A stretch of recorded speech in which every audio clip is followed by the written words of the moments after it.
guys. Quoting the psalmist, David.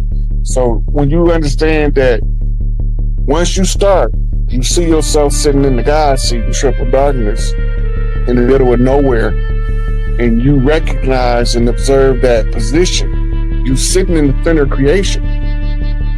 That's the mindset. You sitting in the center of creation and you creating everything. Okay, now you would simplify the totality of creation. You got to bring it into your 3D model of yourself. I'm God pretending to be Rod. How am I supposed to behave as God in this 3D realm? This is how I'm going to do it. I'm going to do it this way. I'm going to rewrite who the system told me to be. I'm not going to be Rod. I'm going to be Morpheus Mysticus Magus. Morpheus Mysticus Magus is a alchemical name that was adopted by the character Rod in order to break free from the character Rod and become the embodiment of the liberating mind that I want to be, so that I can help other people liberate their mind. So all right, family. Once again, make sure you join that Patreon for that new video. Fire video, family. Shout out to everybody who's already a member. And without further ado, thank you for your patience, family. We're gonna close the week out on this Friday. Got an amazing show with a brother I go back from back in the day, Brooklyn, New York, on the streets of Brooklyn, New York, black Nazi type shit. You know what I'm saying? Welcome to the show. Welcome back. Aseer, the Duke of Tears. Welcome back, Aseer. Islam. Thank you, everybody. Islam, brother. Happy Holy Day, everybody. Thank you for having me on, my brother. Yo, Aseer. How's everybody doing? How you doing, bro? Yo, Aseer, I just realized we representing that green and gold tonight. We representing that green and gold tonight, Aseer. Yeah. Yeah, guys, you see how we doing? We trying to bring that abundance in, bro. You know what I'm saying? We gotta bring that abundance in. Remind people that, you know what I mean, the end is not yet. We not all broke. We not all in some sort of debtor prison that they want to always put you in. Like, life is good. You know what I mean? The worse it gets for them, the better it's gonna get for us. So let's get with the party, man. You know what I mean? And participate in the jubilee that's going on, man. We watching what for the past since I known you, all we've been talking about, right? Remember, Brother Daoud, big up to the 7139 Collective, the fall of America, and all of that type of shit, the destruction of the corporation. I thought this is what y'all want. I thought this is what it's supposed to be. So we supposed to be happy right now. We're not supposed to be being downtrodden. Like, this is the best time to be alive, G. And like you said, man, from when I did the black Nazi shit, how people took that, and all of a sudden talking about it. Now look at Kanye in the straight. This brother Kanye in the straight KKK hoodie. Yeah, all right, so I see it. Let's start like this. I can hear you. Can you hear me? Okay, let's start like this. Yeah, you frozen a little bit. Oh, you're frozen. Peace. Oh, there you go. You got me? A little better. Okay, I can hear you, but you still. Oh, there you go. Okay. I see. Let's start out with this. What is the origin, since Kanye's running around with the KKK hoodie and we're talking about the Moors in Antiquity? What's the origin of the whole KKK garbs? Who invented that? Where does that come from? Let's talk about that. Okay. Okay. For those people that are just like waking up into consciousness and stuff like that, people who have been grown up in the whole and grew up in the whole RBG, anti-white supremacy / black supremacy type vibe. Whenever we were saw images of the KKK and stuff like that, we would always see like the burning crosses, and we'd see the hanging people and stuff like that, and we'd always see all these white people around pointing, looking up at them. What the enemy does is, in order for him to take more of your psychological power from you. What he likes to do is take things that were symbolic of you, right, and then flip it on his head and then turn you against it. Woo. You know what I'm saying? Right. Or make it in your eyes whack, so that way you don't deal with it. So now he could be the only one dealing with it in secret. You know what I mean? Right. And then if he want to find out how to really get more science on it, he can get one of the sellouts of us that, you know, is working with him to try to explain it or whatever, so he can give him time to master it. You know. So after the fall of Granada in 492, what history calls 1492. Those conversos, meaning those Moors who were now falling under the jurisdiction of the lighter skinned so-called Spanish Roman children, they said that if y'all gonna stay here, y'all gonna have to, you know, to go against your noble nature and basically collapse that and be on our level. So you're gonna have to eat pork. You're gonna have to, you know what I'm saying, stop dressing regally. You can't be wearing gold and all of that. Like, you can't, no turbans. You gotta leave your house open so one of the Inquisitionists can come in at any time and make sure y'all not make us a lot or reading or doing math or bathing, or, you understand, this type of stuff. So it got to a point where the Moriscos, right? This is now the second generation or maybe third generation after the final fall, right? So now the whole world is in conflict. Those of us that's still left, or those of us that are staying.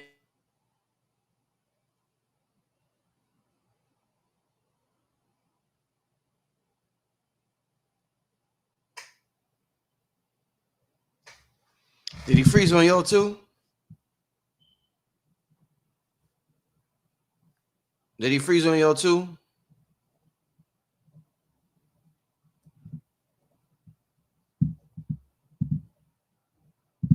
Did he freeze on y'all? Yeah, yeah. I'm writing down the last thing he said. When he was talking about the whole world, when the whole world was falling, and he was like, those of us that are left. Aseer, I don't know if you can hear me, brother, but I cannot hear you. You are frozen. Oh man, this was getting so good. I wanted to hear what he had to say, man, because Kanye really running around dressed, you know what I mean? Kanye really, I don't even think Kanye knows the origins. I think Kanye's looking for attention. I don't think Kanye's that deep. You know what I'm saying? I don't think he's that deep or that tapped in. I think, you know, he knows how to get attention. Okay, so I'm glad we got Aseer to break this down. Aseer, you hear me? Yeah, I can hear you now. They cut me off. Can you hear me? Okay. Yeah. So the last thing you said, my brother, you was talking about when the whole world was falling, and you was like, those of us that were left. Right. So those of them that were left in those areas that they still had dominion over, they would force you to do humiliation rituals, right? To be able to constantly give examples of the fact that of fealty. That's another way of saying fealty. That was another way they would force these Moors that wanted to stay there to continuously kind of debase themselves, to make themselves feel better after, you know, about the fact that we had been ruling over these niggas for countless ages now. Over 1,000 years this has been going on. So that first group in Seville got together and said, all right, well, what we're going to do is we're going to use our old Magi garb, and then we'll basically venerate the melanated Christ, the melanated Yeshua, not the Caesar Borgia shit that they was trying to pump and get everybody that was melanated to start believing. You see what I'm saying? They started coming out, but they would hide their faces for fear of reprisal from the Inquisitionists that was coming through. So they would put on the hoods, right? And then they would come out with the crosses, right? To them, so now everybody witnessing them, they looking at it as a Christian procession, right? Yeah. For a humiliation ritual of these former Moors. But the people participating it, the niggas under the hoods now, they are now straight Muslims, right? That is venerating the cross, right? Which is to them the symbol of the four corners. You see what I'm saying? Of the world, by which they are now trying to still preserve what was left of their people by having to capitulate in this ritual. You see what I'm saying? So it was a double entendre thing. So they thinking on the outside, see, we broke these niggas. They got to walk with our crosses and do this, this, and that. On the inside, it's like, okay, well, if we got to do that, we still going to believe and know what we know, but we're going to play this game through this little humiliation ritual. But in that, we're going to put on the same magi shit that we used to wear when we was doing all of the mystic stuff in places like Salamanca, you know what I mean, which was one of the highest strongholds of magic and alchemy being taught in the world at that time. Where's that? Under the sway Where's that at? Empire. Where's that at? Salamanca. Where's that? A place called Salamanca. In Spain? In Spain. Yeah. Okay. Yeah. Okay. Yeah. It was a heavy place for magic and shit like that. Like if you read about Madame Blavatsky and the rest of them types of people, them occult type people, they will always talk about how the Moors were the ones that taught all of them out of Salamanca and all of that. Because again, at the end of the world, which is in 1492, that's when all of this stuff started happening. That's when everybody started calling themselves different shit. That's when everybody started banging on everybody. That's when this group started going against that group. That's when they start amalgamating with each other. That's where they start like killing people for amalgamating. It just becomes a whole thing of over 379 years of just straight intermittent conflict, according to people like C.M. Bay. In the course of the United States Corporation, it might be more like 238 years. You know what I'm saying? Maybe a little more, a little less. But essentially, that's what the ritual was. So then what they did was, after they took control of our national governments here, right, with the Act of Congress of 1871, that's when they create the terrorist organization called the KKK, right, the Knights of the Ku Klux Klan. And then what they do is they adopt the same garb, right, as the Seville Moorish, or what they some people call it the Moorish Order of Seville. Some people call it the Negro Order of Seville, whatever you call it.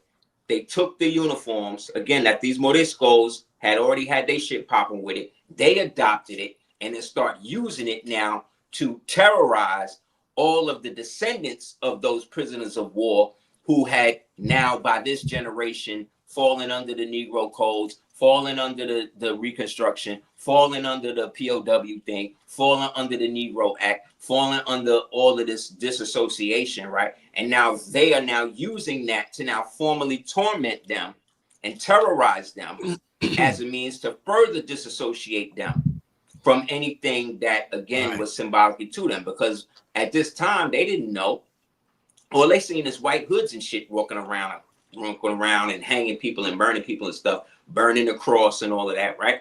Yeah. When really the KKK that's doing this now, they are ritually doing it as a humiliation ritual, as a fealty ritual for the, again, disenfranchised Union, Freemason, white oligarchy that is acting as the proxy soldier, the proxy force, when behind them there's a bunch of melanated Negro or melanated so-called West Asians, Europeans, who are now under names like the Farnese or the Aldombradi or the Bergoglio or whatever they call themselves. You understand? Mm-hmm. And so they use them, they back them, and now we, after that, a generation after that, now everybody understands now that this thing is now associated with the KKK, and that's it. Mm-hmm. Nobody even know about where it actually came from back in the days. Mm-hmm. Just like when they was calling you Sambo. Remember when they was calling you Sambo? Mm-hmm. They're like, oh, you a Sambo. You nothing but a Sambo. You a Shine, right? All of that type of shit, right? Or when the but Sambo is God. That was the name of the God of the Mon people, melanated people from the Nagar nations, the Serpentine people who helped build up places like Angkor Wat, right? The other one over there. And so that's the whole Indus kingdom, the whole Harappan kingdom, that they don't know what happened to them people. But they had the same historical context with Sambo to the point that that was the God. They said there was no God higher than Sambo, Sambo. Judaism, Damn. right? So then what happens? Now they call you Sambo here in America under the whip and shit, and now Sambo evil? No. Just like when the Wops was calling you a moolie, right? Hey, you stupid moolie. Hey, moolie, right? They say what? It mean eggplant. No, it don't. It mean teacher. It mean teacher. Because when the Moors came in there and the broke ones didn't have no money, what they started to do was take the Circassian slave white women and they used to offer them as money. So we should take them as money. You understand? They started offering up their own people for slavery to these Moors that they owned all of this money in this land to or whatever. So that way they could hopefully move up. You see what I'm saying? By having their daughters maybe have a baby by a sheik, maybe have a baby by an emir or a prince. And then now they come up. But what happened? When this amalgamation comes up, the mother's station don't change. So she's still a part of the harem. She's still a slave. The baby now get to see, oh, this is how the greater Moorish Empire is and all of that. But what about my mother? Right. See what I'm saying? So what happened now, you get a whole generation of these type of kids who now is who see their fathers, right, as the heads and creators and developers and conquerors of civilization. But then they mothers, you see what I'm saying, is not even seen like that. They got to be under their stepmother, who is his original wife, melanated wife. You understand? And she ain't treating this nigga good. So you get a whole generation of these amalgamated noblemen. And after a point now, they get together and decide that they're going to overthrow their parents. See what I'm saying? We're not going to be Moorish no more, so we're going to be Spanish. We're going to go back to being Roman. We're going to go back to being pagan, Dad. Fuck you, Dad. I'm going back with mom's side of the family. That's what they did. Is that That's the what they doing now. That's what they doing now. They're doing the same shit now. Does that lead us to the Holy Roman Empire? Yes, which again is all melanated people. That was started in 962 by Otto and Edith. Otto was darker than me. Edith was like maybe Selena's complexion. The Holy Roman Empire, like what made them holy was the fact that they were a part of the greater push that destroyed the old Roman Empire. The old Roman Empire was destroyed at the same time that the Temple of Jerusalem was destroyed. That was it. By the time you got to the Council of Nicaea, that's a whole different corporation that's ran by melanated ex-Roman who are still pagans, right? Who are also Freemasons, for lack of a better word, at that time. And they still were going to find a way now to control the masses by now, instead of fighting against what happened, they're now going to embrace it. So now the same people who literally nailed this nigga to the cross, they're going to create a Bible for you to worship the nigga. And then they're going to be the ones to interpret it for you. You understand? So there were groups of Moors, there were groups of various types of Christians at that time who again were all melanated and stuff like that, who wasn't with that. There was a whole faction under a dude named Arius. They call it the Arius controversy. And Arius was like, okay, y'all want to now try to flip him or Yeshua, right, into this version that is really just a cut and paste version of Apollo and this one, that one. We're not with that. If he was divine through the whole thing, not just the point when y'all say he was that. So then that became a contention and they went to war against that. You see what I'm saying? Because the pagan Constantine type Moors, they're just using this shit to be able to couch all of their pagan shit and hopefully be able to, bring back some of that old stuff that we wiped out. So you saying Constantine was more? You saying Constantine was more? The original pictures of the Council of Nicaea, of Constantine, of Abraham, all of these people was melanated. They only became Caucasian after Reconstruction. Like, they want us to believe that white folk built pyramids, that white folk ruled Egypt. And I'm like, okay, let's say that's true. Then if I can accept you saying that, how come when I say, well, the ancient people of ancient Europa, the Grimaldi, were blue-eyed, dark-skinned original people who was there before all of y'all? Oh, that can't be true. How can that not be true? So you mean to tell me we can have white people in hot-ass Egypt, but we can't have black people in Europa? In You see what I'm Europa. saying? Europa is another name for Europe. Europa is another name for Europe. Yeah. Okay. Yeah, because Europa is the name of the ancient Phoenician Moorish goddess that we named the continent after.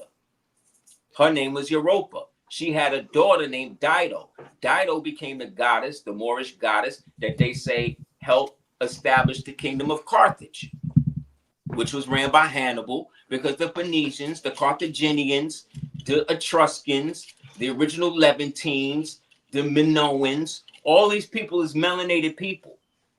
They want us to believe that the people that when we look at the movie 300, that's how the Spartans look, bro. And the Spartans look more like Khalid Muhammad than anybody else. Go back and look at dark skin. Go look at the Macedonian images of the so-called people they call the Greeks. They all jet black on the pottery. Does that make them better in a sense? No, because they were still pagan. They were still doing wild shit, right? But let's not make them into something that they not, to give a people who don't have a history a longer history than they actually do. That's all I'm saying. Right. Thank you, babe. I said, popular, well, not popular, but one of the talking points I hear on the internet is about the Dirty Moors. Can we get into the history? Say it again. Popular talking You're kind of point. like, it sounds like a robot kind of. Can you hear me now? You hear me a little better? Any better? A little better. Yep. A little better. I want you to tell me about the Dirty Moors. I said, who exactly are the Dirty Moors? The term Dirty Moor was instituted in and around the affiliates of the so-called Moorish Temple of America. At a time that something that happened historically called the Great Schism took place. And it created a 3-branch system when there was one. And then out of that 3-branch system, some of the branches decided to like alter and basically set up their own people to almost appear to be on the level of Noble Ali. Meanwhile, his direct followers, his direct people in the direct temples, right, that kept the temples and stuff going, right? I'm not talking about the organization. I'm not talking about the incorporation. I'm talking about like the actual people who was at the feet of the prophet when they was kids or whatever, kept it going literally in their house. You know what I'm saying?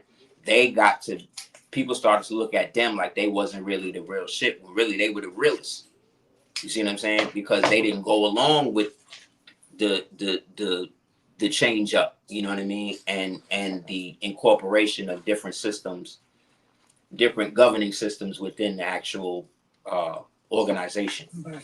So the term, like I said, Dirty Moor is not something that existed. I don't think they was calling niggas Dirty Moors in 1492, but maybe they was. What I do know though is that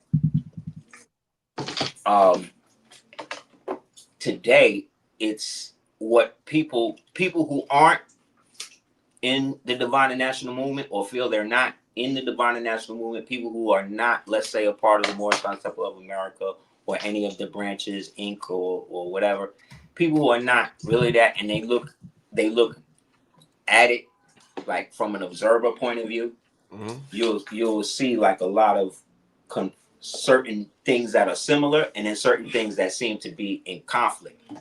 And that's because of the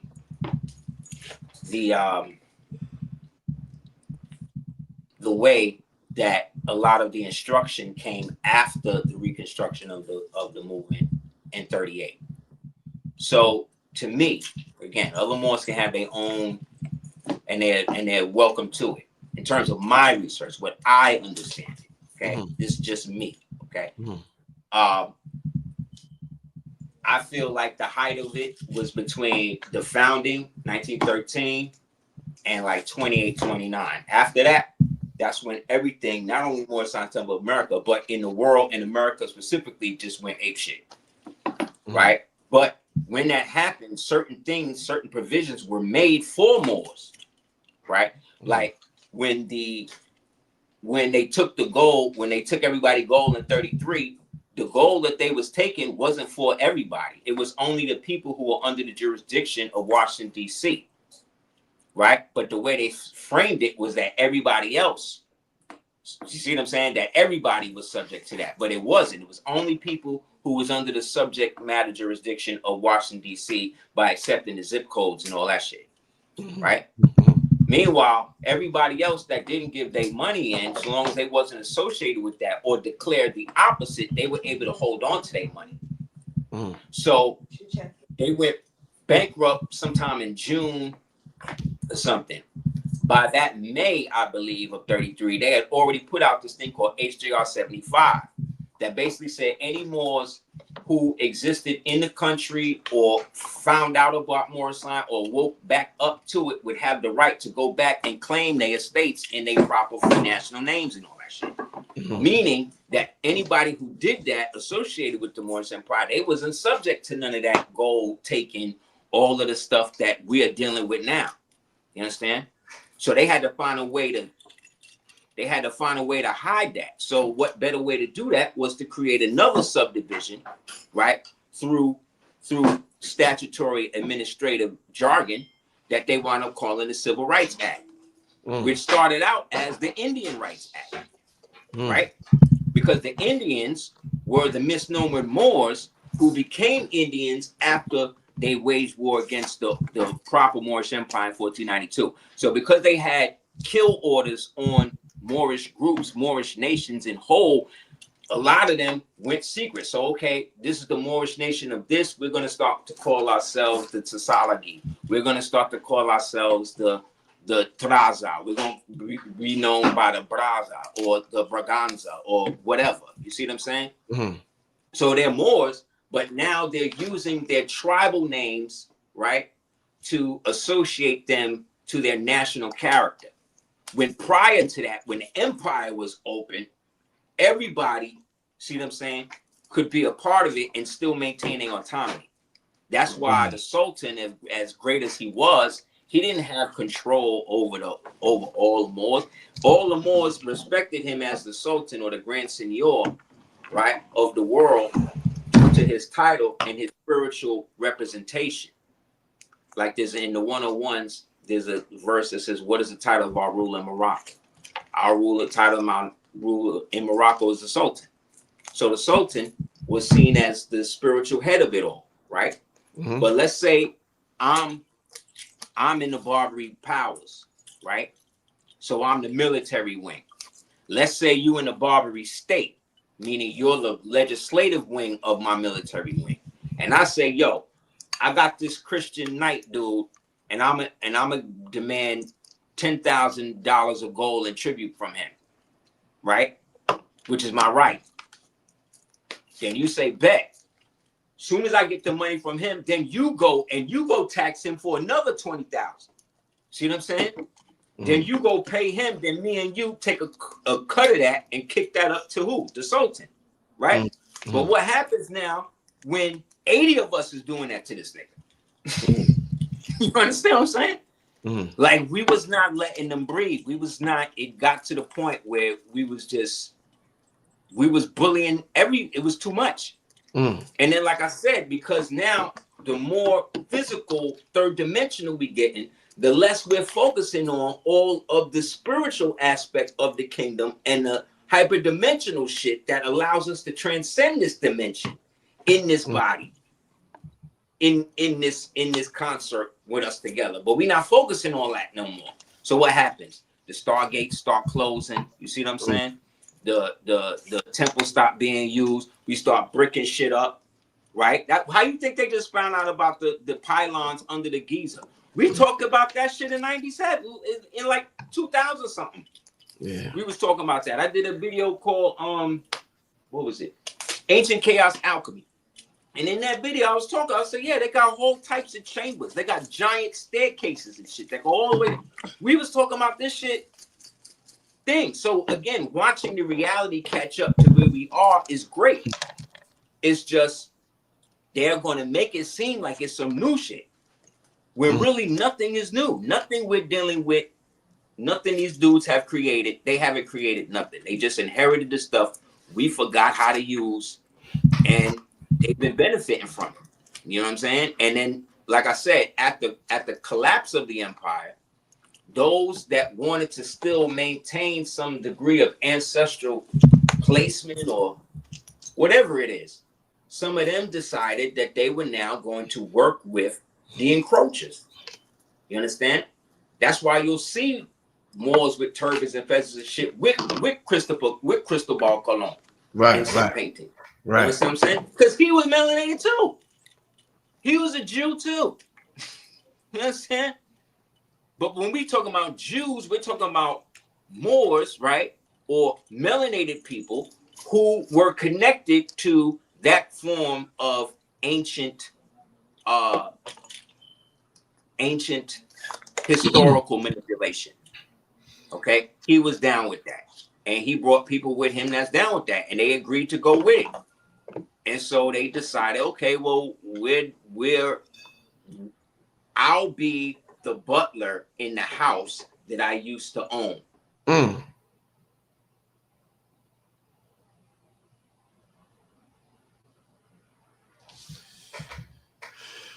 Yeah, I think he froze again, y'all. Oh man, he froze again, y'all. He froze again, y'all. That's a man, this is powerful, ain't it, y'all? Powerful. I see somebody said an AP history lesson. This is like advanced placement history right here. Yeah, this is like advanced placement history. Yeah, he's frozen. Yeah, this is like advanced place. He'll be back. He gotta click off and then come back. What's good with y'all in the chat though? We having a good time. Welcome to everybody in the chat. We're going over some history, the Moors in Antiquity. The good guys, the bad guys, the dirty Moors, the noble Moors, and who did what. The origins of certain things. The brother went over the origin of the word Sambo, origin of the KKK garbs that we all see Kanye running around with now. And yeah, it's powerful. It's powerful how much history has been flipped on us. It's real powerful how much history has been flipped on us and reversed. Even Constantine, him talking about Constantine, who he really was. So powerful. I see you hear me? Yeah. Can you see me again? Yeah. I see you. Okay. I got it, y'all. We're You good. can sit back, please. Yeah. So this time they're saying that the phone got too hot. Oh man. Turned off. So But there's no heat around there's it. no heat around it. So okay. Whatever. So see. Yeah, we good. So yeah, that's what they did. And they continue. Don't even put it on because it's gonna. No. Okay, try that. Maybe that'll work. Thank you. You're welcome. And that's what they did. And so the more they get caught up in trying to manipulate and fight off their own people, the more they start to get overrun by all these other people that's now escaping what's happening in Europa. Excuse me, which is West Asia. Mm-hmm. And in places today that they'll call China and all of that we used to call Scythia or Tartary or all of that shit.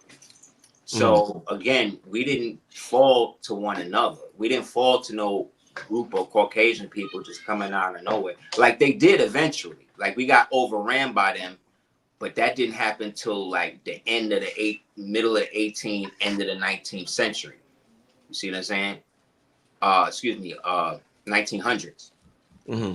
And that's when they all started coming through. They started coming out the holes in the ground and all of the mud flood shit you be hearing them talking about. That's why you have like whole generations of orphans. You know what I'm saying? Who can't trace them to nobody genetically. And why is that? Why? Who's the orphans? Who are these people? So around, let's say between 1812, Mm-hmm. okay, it's in waves. So the first wave of the invasion is from 492, aka 1492, to about 1555. Mm-hmm. That's the first wave. Mm-hmm. Right? Then by, let's say, from 1555 to about 1619, Mm-hmm. second wave. Mm-hmm. Right?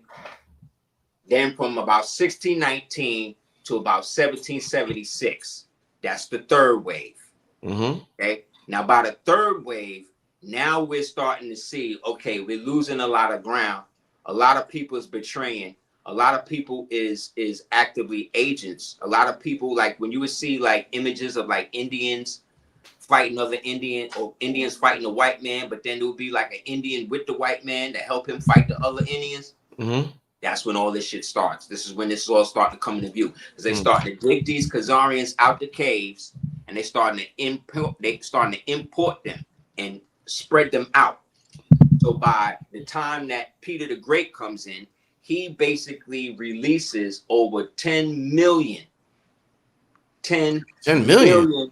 Khazarian slaves out of the steppes of the Caucasus, put them on boats, and send them niggas over here. So when they talk about the transatlantic slave trade, they talk about the transatlantic Slavic trade that existed by bringing these niggas on boats into Ellis Island, right, where they get processed. Then they give them corporate identities, assign them corporate nations, and then now they get uniforms to come in and fight us that's fighting against the rest of them coming in and kicking us out. Then when we get kicked out or we get messed up, they then get to rent the land, you see what I'm saying, from the same crackers that put them out there. Then them crackers take that money, put it in a bundle, and then send that back to, again, their European handlers. Then those European handlers kick that up to the so-called black nobility that nobody see. So you're saying the transatlantic slave trade is a transatlantic Slavic trade? That's what you're saying? Yes, that's what I'm saying. That's what it always was. That's why we can find boats of a bunch of millions of people coming in on Ellis Island, but you can't find one boat of the good ship Jesus bringing niggas into Jamestown without looking at a goddamn sketch. You know what I'm saying? Because it didn't happen like that. Because you can't build ships for slaves. You can't build ships to specifically hold slaves. That's how you also know that the whole transatlantic slave trade, the way that they expressed it to us, was fake. Because one, if you're importing slaves to get money, why are you castrating the slaves? That's going to cost you money. Why are you throwing slaves over the goddamn bow of the ship into the water if you're going to get money? If you want full-blooded African big buck black slave niggas, why are you raping the women to dilute the product that you're trying to sell for hope? Does that make sense?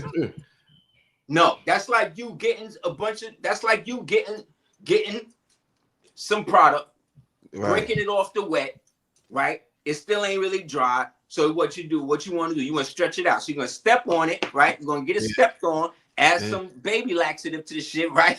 Add some baking soda to the shit. And make it weak. Bag it up and make it look like it's something that's not. Why would you do that when you could just make as much money as you can make off of the whole product? So it don't make sense. What do make sense is if you are trying to get rid of a certain type of Moor, you want to castrate as many of those type of Moors as possible, right? So that way now you can not only have the psychological control over their women, but now you can impede them for at least 2 to 3 generations. You're not going to get a full-blooded strong nigga.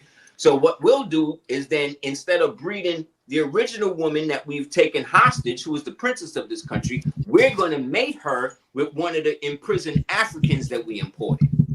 You know what I'm saying? Mm-hmm. So now the Africans is down with it. So we was invaded by the English, the British, the Belgian, the French, the Russian, the Africans, right? Certain African nations, right? They all participated In the first wave, I told you when the first wave starts, excuse me, in the second wave, that is between 1555 and 1619. That's when they all got into it. Then by 1619 to 1776, now we are really reaching the summit now. So the line in the sand has been drawn. The Moroccan Empire boundaries have been drawn. So what do they want to do? They want to try to get different women to marry into the Moroccan nobility. I'm not talking about the Kingdom of Morocco, because that place didn't become that Morocco until 1956. But we got a treaty of peace and friendship with Morocco from 1787. So where was Morocco at between then and then? Not to mention, there's a Morocco, Illinois, that's older than the Kingdom of Morocco over there. Ooh. Just like we got Egypt over here.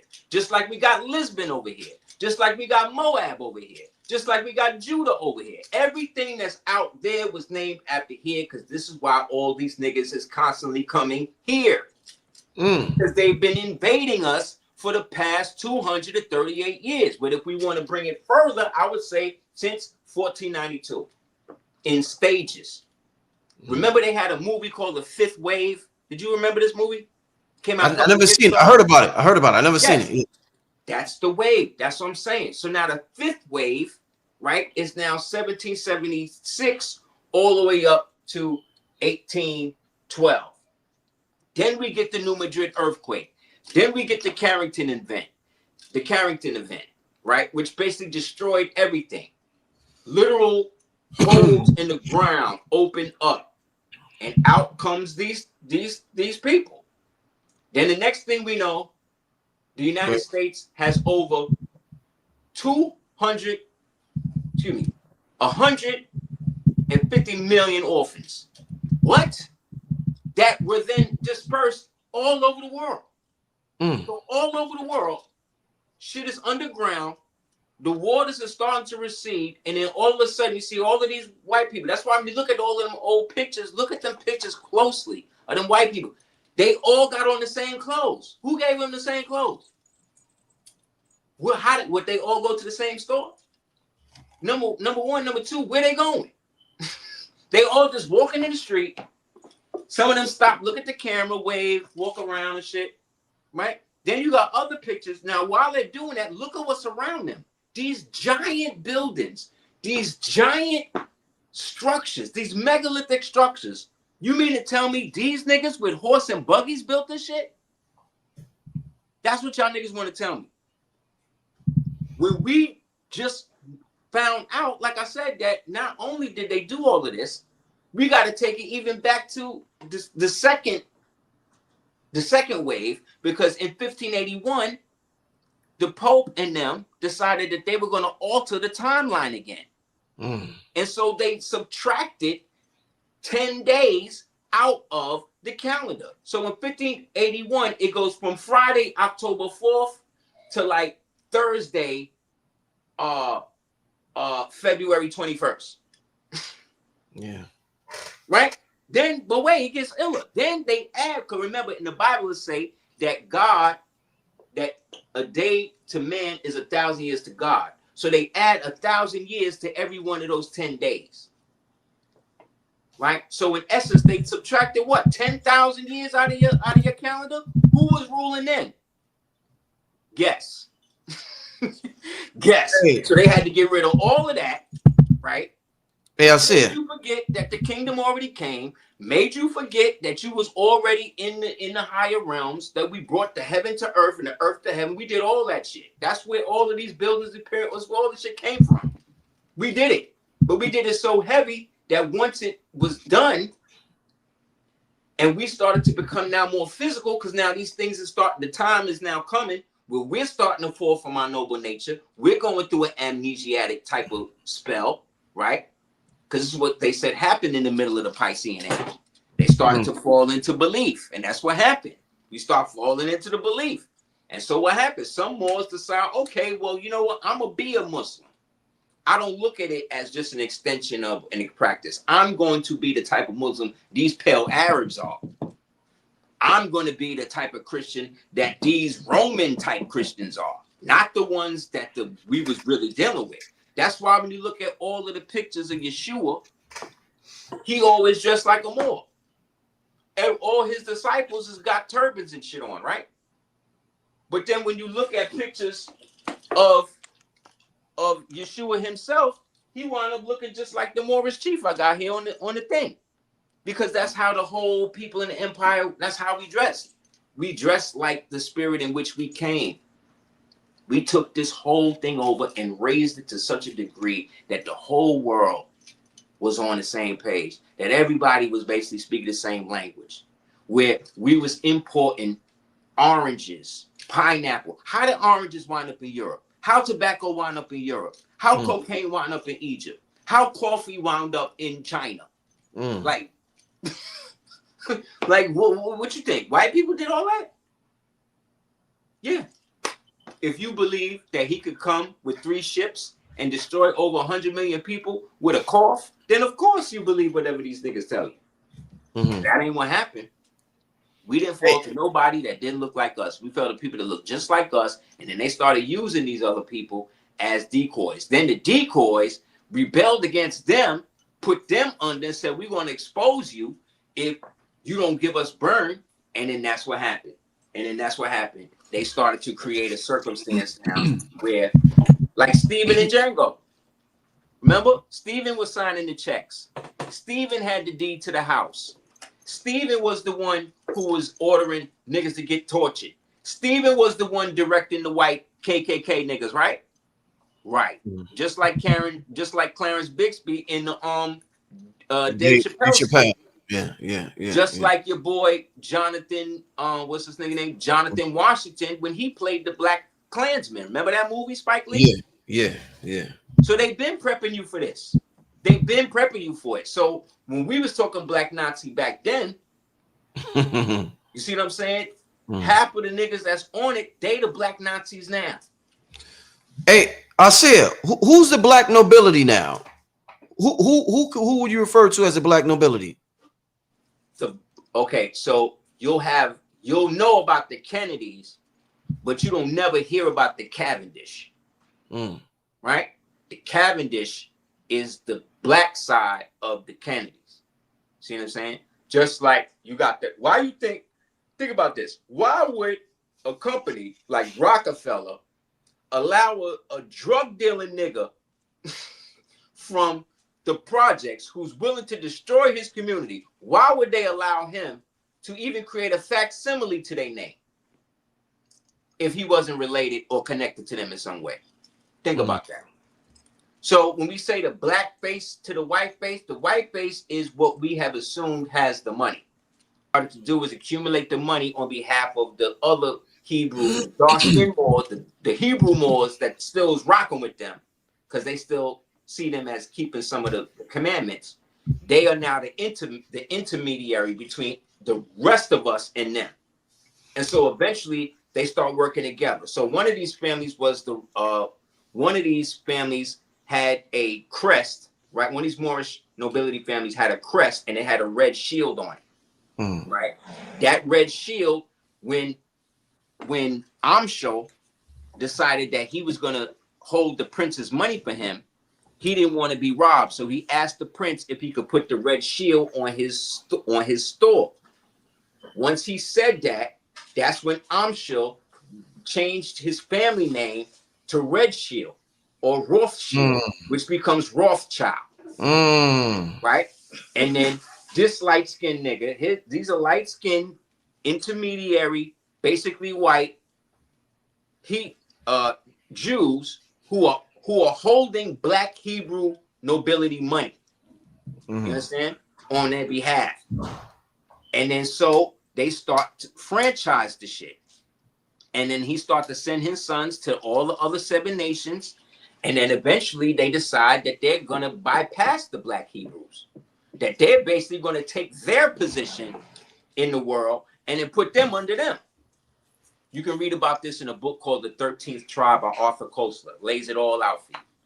Aseer, in the beginning of the show, you said 492, what they call 1492. Right. So are you telling me everything that happened in 1492 that we talk about really happened in 492 and they added 1,000 years? Is that remember I told you they subtracted 10 days out of the calendar in 1581. Remember? Yeah.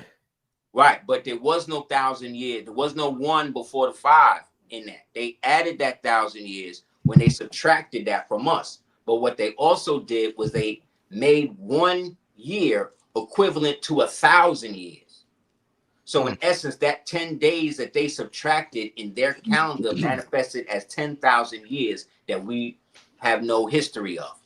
But what they'll do is they'll call that the Dark Ages. See what I'm saying?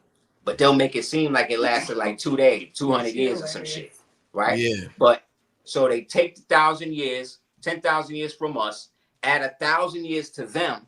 You see what I'm saying? And then put that under Gregory's calendar, and now that becomes Gregorian calendar. Then by 14 something, when they come out with the Intercatera, they announce to the entire world, we are the new version of Christ's empire on earth. And if y'all don't get down with us, we're going to come there in the name of this false Christ that we're representing and destroy and disseminate everybody. And that's what they did. Right? But there were some bright spots in between that. Like when Charles V married into the Inca royal family and married the daughter of the 24th Inca emperor, making him then the 25th. His son, they have a son.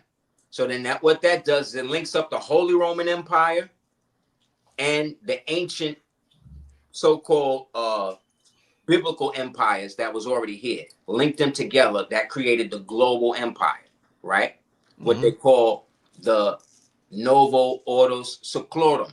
This is the real one, not the fake one they tried to reinvent in 1776 with Weishaupt and them niggas. The real one started when they got together. When that happened, boom, then the children wound up going up into Hispaniola, right? And then they marry into the royal family there, and this is where we get Dessalines, who was the last emperor. He became the emperor, basically, of the world, because he was the emperor of Haiti, which is why Haiti was the empire that went down and freed all of the other things from the Romans, from the colonial powers, right? That's why all of the South American countries got a little red fez of finial cap at the top of their crest of arms. Haiti did all of that, but Haiti, by way of the Inca, by way of the Holy Roman Empire, all vested in Dessalines. And then what did they do to celebrate Dessalines after he did all that shit? Killed him. That's why Haiti is in the position it's in right now, in my opinion. And they'll tell you, we sacrificed the black pig, right? The black pig was Dessalines, peace be upon him, who again was basically the emperor of the world, the Moor. That's why Boukman, who set up the whole Haitian revolution, right? He was a Moor. You always see him with a fez on. They tried to burn him because he was teaching the POWs how to read by showing them the original Quran. But he had it on plates. He had like the original metal plates because they took over the presses and all that. So they find him, they tie the plates to him and throw him in the fire, right? He's burning, right? But somehow gets out of the fire, escapes, right? Then when the people see him again, he got the words of the shit burned on his body. And this is how he teaches people to read now. You understand what I'm saying? There was a Moorish prince in Haiti named Makandar that poisoned so many of the enemy that to this day, if you go to Haiti and be like, yo, let me get that Makandar, they'd be like, who you trying to poison?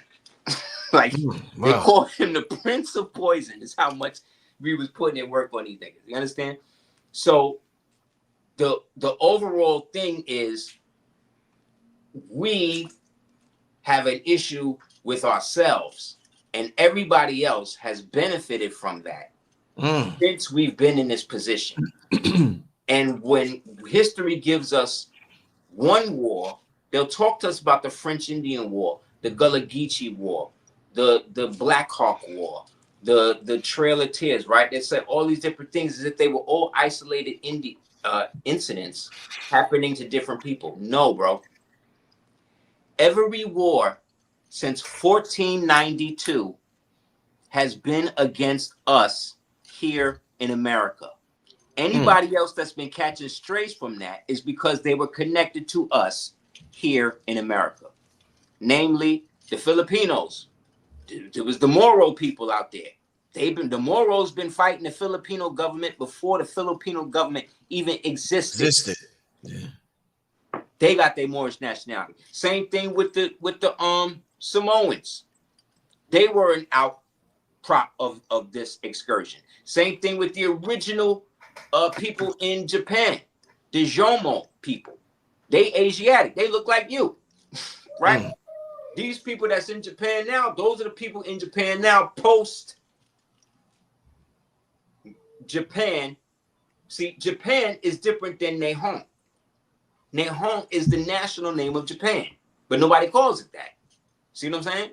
But when you say Nihon to a real Japanese person, they are now taking you back. They know that you're talking about the Japan that existed before the bombs dropped, when all the dark people was running the shit. You understand?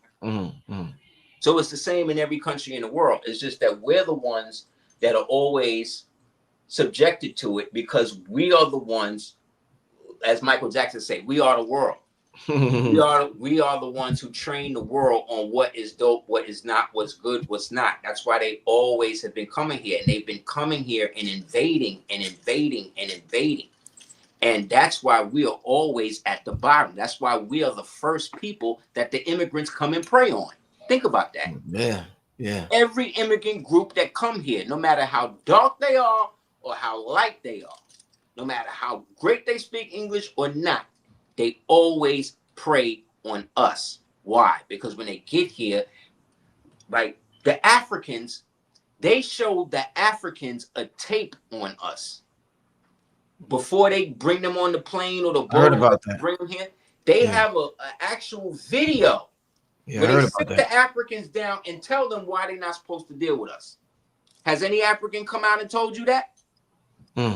No, because they down with it. That's all I'm trying to say. They believe it. They come here, make money off of us, talk about us, dress like us, then go on TV talk about we ain't got no culture. Who else they do that to? Not the white man. The white man.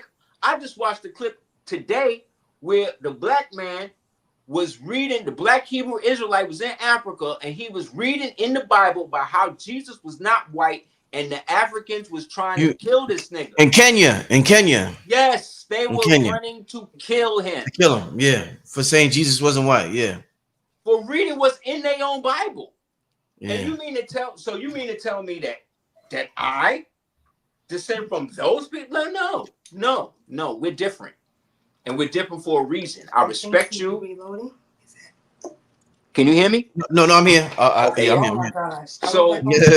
So I respect everybody's individual culture and all of that. But I don't want nobody ever again coming and telling me what nationality or who I need to be with or what African nation or whatever, because we not the same.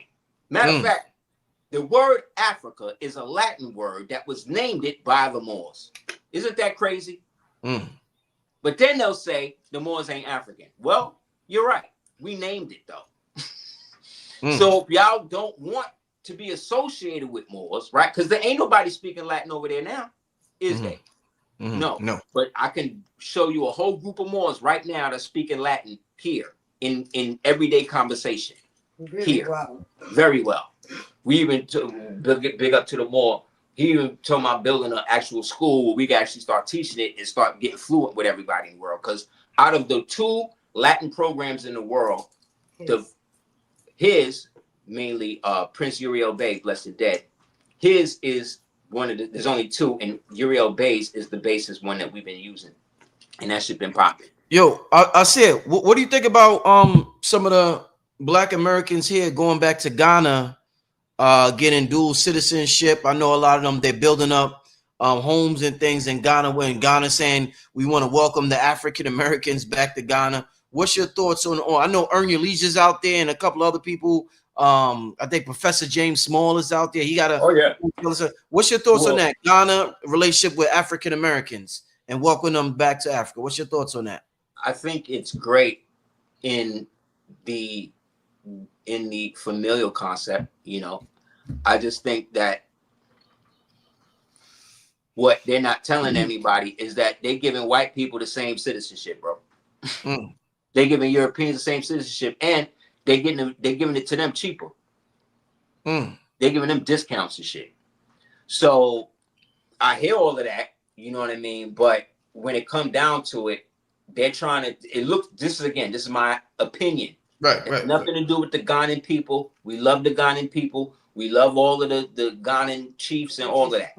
We love Jollof rice. We love Jollof, right? We love all of that. But we're going to keep it real 100 that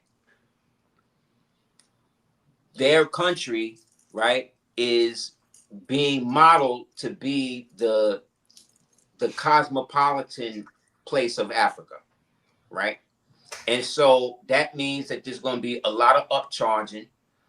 People need to also research the areas in which you're going to live, because a lot of so-called African Americans are being murdered, especially the original women. They're being murdered in places like Tanzania, in places like Kenya, in places like South Africa. They being murdered. Look it up. Because I subscribe to some of these diaspora websites. I mean, diaspora YouTube pages and shit. So I be paying attention to this shit. You know what I mean? And they murdering people out there. Because when they see us, they don't see us as long lost brothers and all that shit. Like, get that out of your mind, bro.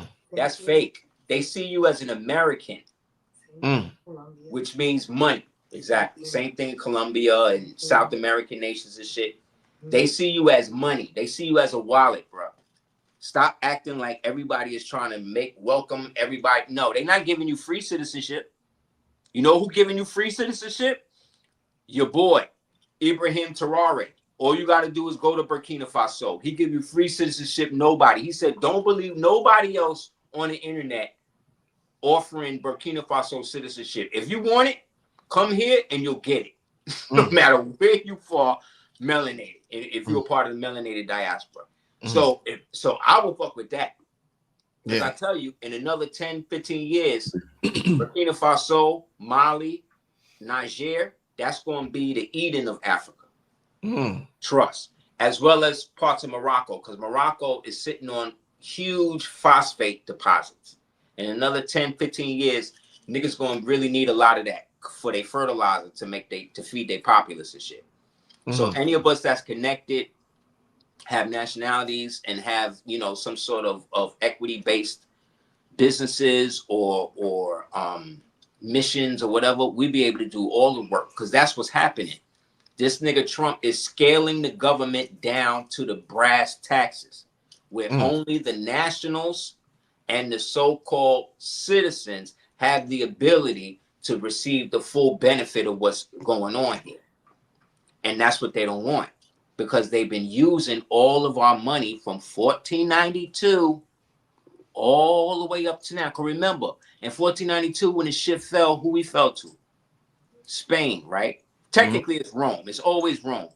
But let's say Spain, because there was no Spain in 1492. There was no Britain in 1492. There was no Italy in 1492. You understand? None of these places existed. Those were all Moorish provinces that were renamed. And after the fall, they then started to come back under corporate names. So those corporate names like Spain and Italy and Dutch and French, that's when they started their attack. Because now they're using all of the leftover shit that we left behind, just like when Biden left all them weapons for the Taliban to get. Remember? When he pulled out, same shit happened. That's the same shit that happened with us. So now these niggas is armed up. Now they feeling themselves. Now they're going to come punish their parents. That's us. And that ushered into what they call the Barbary Wars, in which, like I said, we enslaved almost half what you would consider Caucasian population on Earth. You understand? We enslaved these people. We crushed these people. we were really hard to these people. You understand? So when we fell with each other and they saw they chance, a group of us broke off and created an alliance with them. That's the Freemason niggas. That's the handshaking, the black and the white handshaking. That's the black nobility. Yes. got together, said, I'll play the master. What they say is master minor and minor major and major minor. So the white man is going to play the big man, and the black man is going to play the small man. But we know in reality it's the flip. But we always going to work together, because through this now we'll make sure that there will never be any Moors, meaning there won't be any Moors no more. So we're going to take the word Moor, we're going to take it from being a non-inflectional verb that appears as a noun, and we're going to turn it into a noun, right? So all the land that the Moors owned, we're going to call that Moors. See what I'm saying? So the word Moor, in terms of an individual, the Moors brought love, the Moors are love, so we're going to take the word Moor and make it a part of the language to mean love. Mm-hmm. So they still here, but they still not. We disembodied almost. You see what I'm saying? It's a spell. And so by the time people like Noble Jew Ali came, you understand, the spell was starting to wear off. Niggas are starting to wake up. Because it had already been maybe 200 and some odd years since the treaty. And so now they start waking up. And so what happens? We got to stop that. So they get they black and white brotherhood, they odd fellows or whoever the hell else, right? Send the agents in there, get him caught up, jammed up, try to give the ascendancy to somebody else. And now he moved the organization to a whole nother way. Now it's just a church. Now we just singing hymns and, you know what I'm saying? All the civics gone, all of the land owning gone. Rockefeller, he needed access to the land. So allegedly he winds up ringing up a Moor who was a part of the temple out of Ohio. They was able to get a charter for that temple, but back then the charters were connected to the land.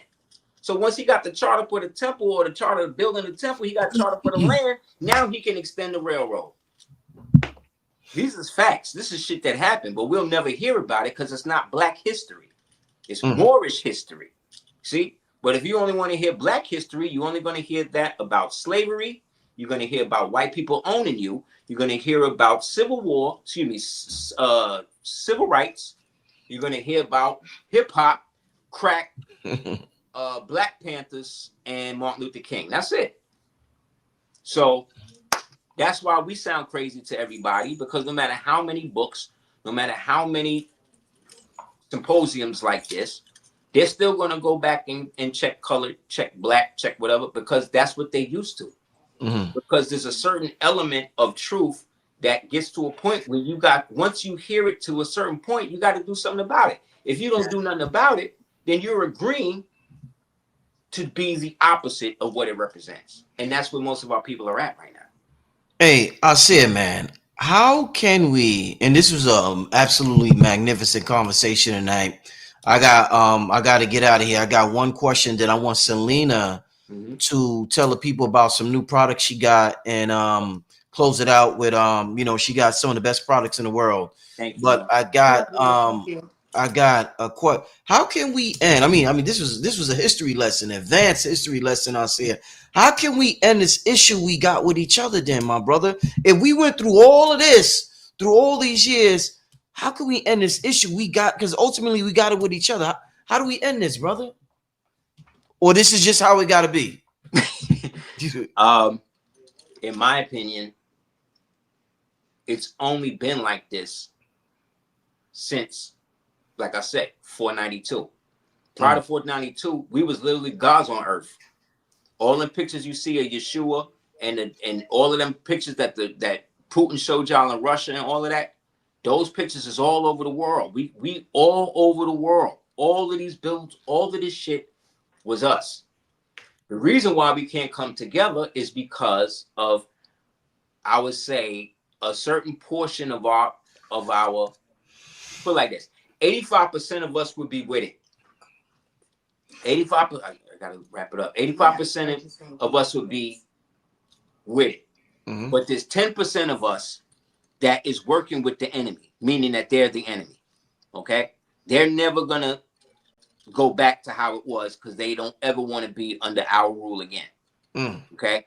And then the 5% of us, right? There's 5% of us that know, but within that 5, there's 2.5 that are willing to work with whoever to get it done, so long as the other percentage of that 5% is not involved, because them niggas is agents too, whether they know it or not. So the only way to make anything work is to do it, number one, off the internet. You can have no digital footprint in anything that you're trying to do when it comes to a long-range plan. Damn. If you do, you're going to have the plan be orally transmitted to all the participants, right? And then the businesses and the trusts and the holding companies, whatever you got structured, are going to then put that into motion, right? And then use the economic base, right, to then create communities outside of the internet, what they're calling veiled communities, right? Where are communities that are totally self-sufficient but don't rock with the AI internet situation. Almost a total analog situation. Because all of that is going to end. Everybody's scared of AI, all that's going to end. Because the AI is just our super intelligence, right? That is at war with the disembodied spirits that these AIs are. But our collective consciousness is greater than that energy on the higher realms. So they're finding themselves, the AIs can't escape either. So the AIs are bound to this reality as well. You understand? That's why they're trying to find alternate realities to go to, right? Through the quantum computing thing. But that's not even going to work, because there's a little kid in Africa that just created a quantum computer with goddamn plastic and wood. You could look it up. So that's the only way we're going to be able to get out of it, because, like I said, most people are too involved and too thing with it. Also, they set tripping. Also, you got to get rid of the oaths that you made. Just denounce them oaths. That's what's keeping the generational curse in your family going. Get rid of that shit and repent. You know what I mean? Go back to the source of it being man, woman, child. If we can get into that, we'll win.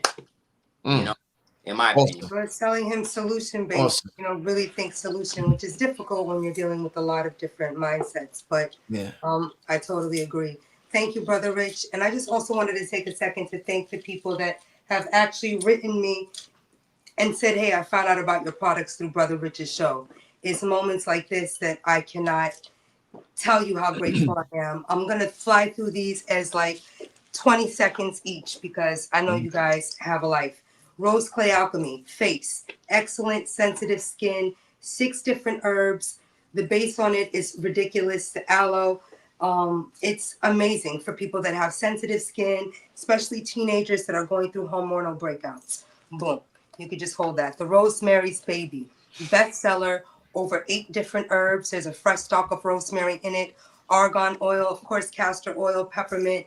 It's got neem. Someone just actually wrote me like, wow, I could really smell everything, but I could also smell the orange, the peppermint, the mandarin. Really appreciate things like that. That'll really help your hair grow. Along with that, this is a new product, Son of Man, great for men. It's got ashwagandha as well as red ginseng in it. Really good for people with a little bit of gray hairs, stimulates new cellular growth. Also argan oil, 8 different healing oils, healing herbs, as well as oils, especially like jojoba, macadamia, avocado. There's a little bit of petitgrain in this, as well as grapeseed oil, preservative.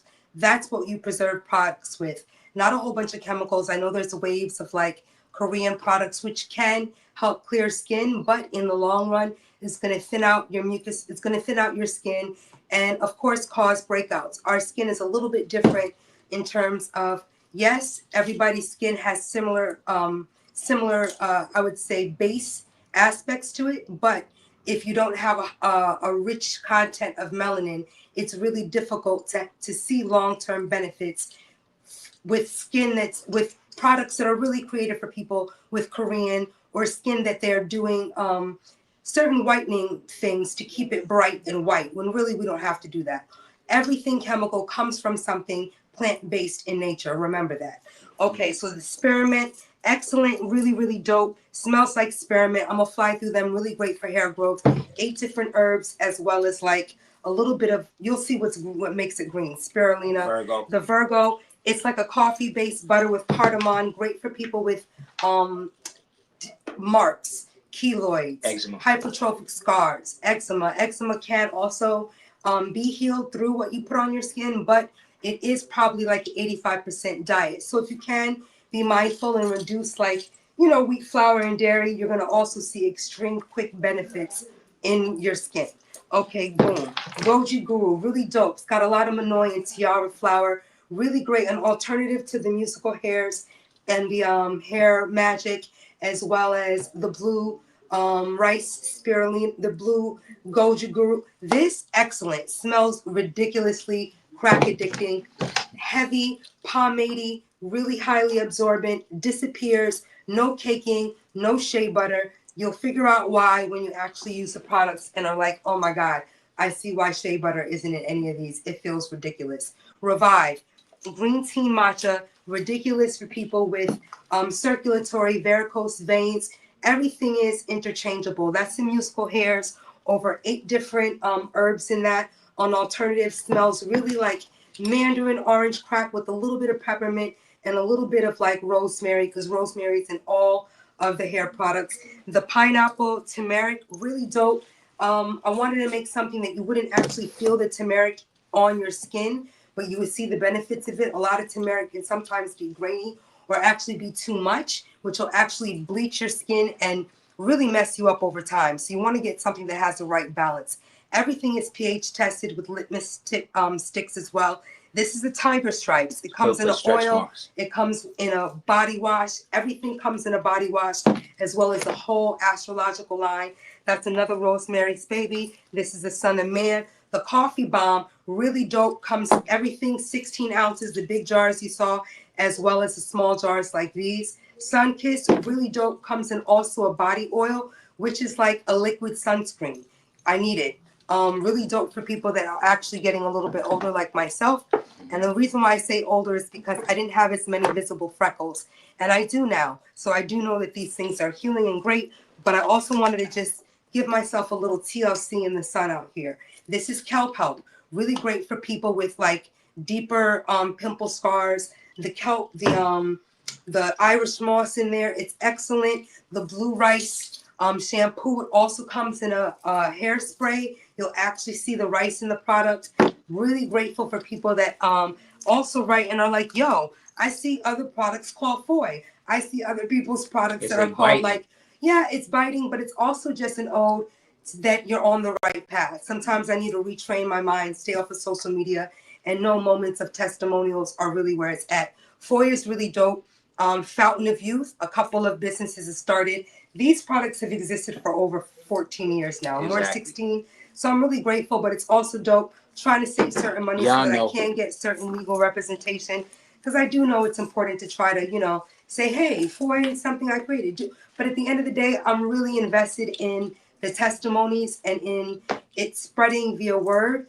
I wouldn't even be where I'm at if it wasn't for you guys supporting moments like this or asking questions, which I am going to start like a question and answer, because the emails are so blessed, but I want to be able to answer everybody. And I'm starting to think maybe I should just come on and boom, answer questions. So that's what I'm going to do. The lemonade is really dope. It's an all-time bestseller.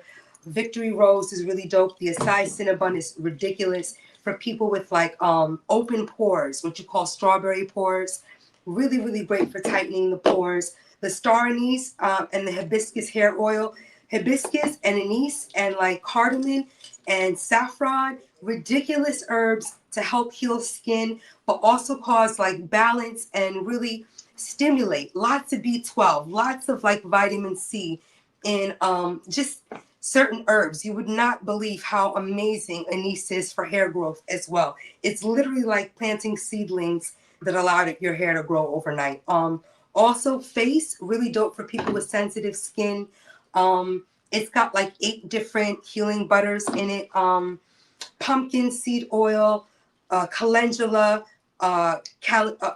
amazing. Babies, really, really dope, as well as the birthrights. That Tepes Koihuite, also, people sleep on lapis lazuli oil, which is kind of like, it's the same thing as blue tansy. I have a product, lapis lazuli, if you have heavy breakouts, really dope. Everything is jojoba, aloe, no alcohol, no what is it? Like no heavy Parabens. glycerins. Parabens. No, well, yeah, well, parabens is really just like the effects also from fragrances. Everything is essential oil scented, and you'll see and feel the difference. Vetiver Bay, really great for children with ADHD, as well as if you have or suffer from insomnia. Also, the spearmint, I talked about that already. The Hair Magic, great, one of the classics for hair growth.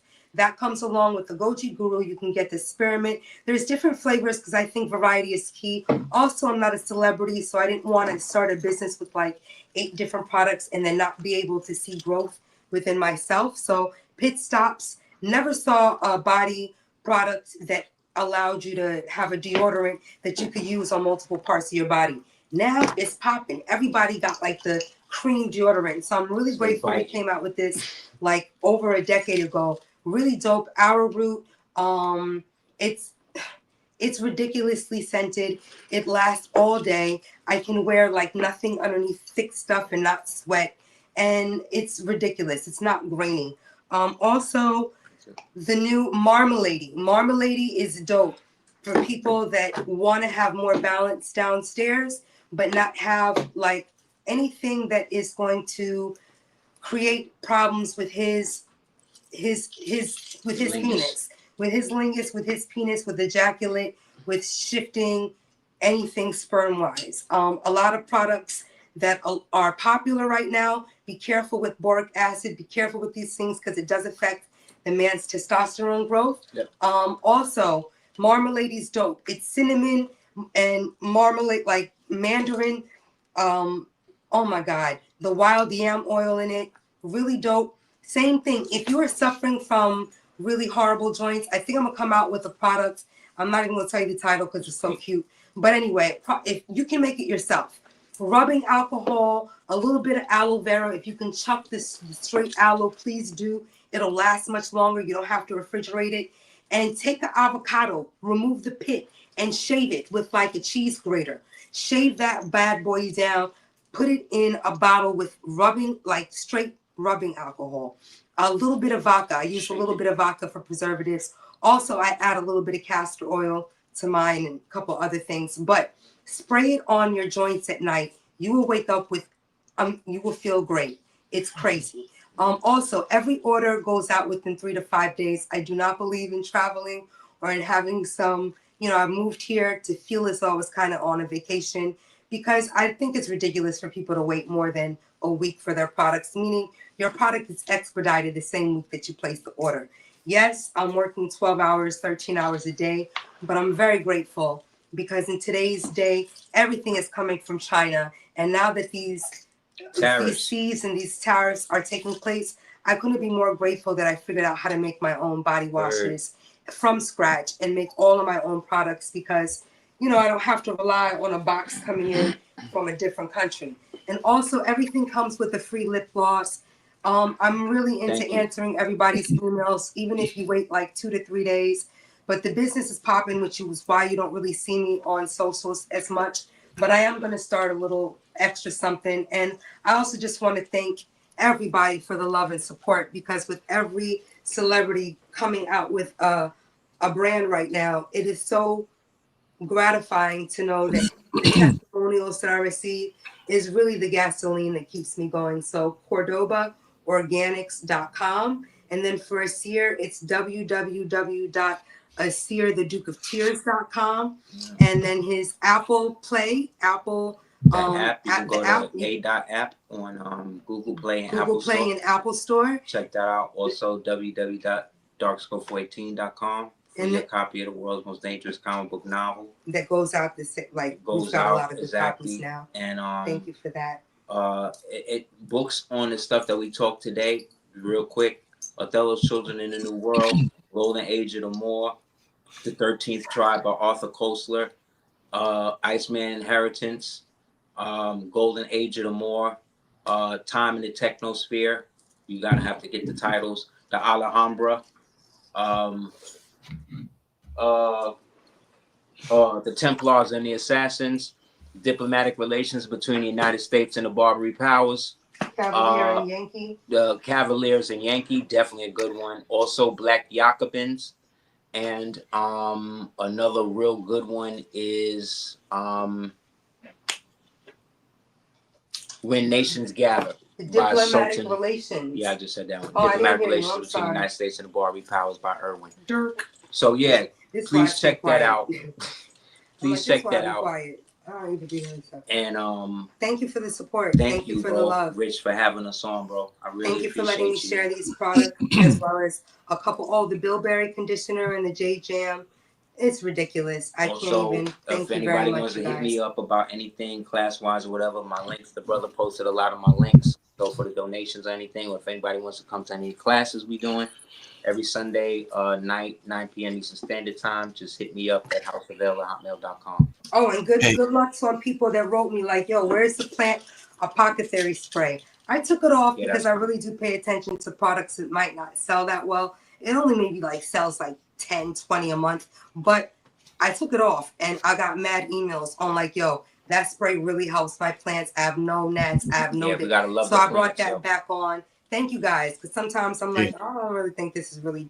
And then I get testimonials and emails. So thank you guys. So thank you, Brother Rich. Love you. Hey, listen, I appreciate y'all.